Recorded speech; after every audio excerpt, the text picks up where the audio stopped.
Ты хочешь финансовую свободу, но ты живешь ведь как должник.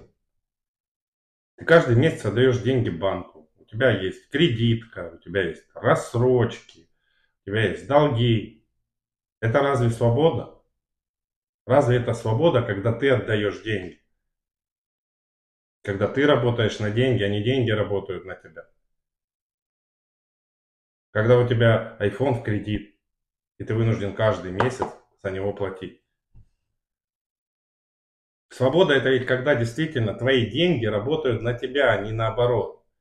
И если ты действительно хочешь выйти из этого порочного круга, по максимуму быстро постарайся закрыть все плохие долги. И начни просто все с нуля, начни инвестировать.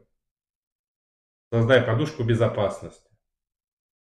Регулярно маленькими шагами. Вот так ты придешь к финансовой свободе.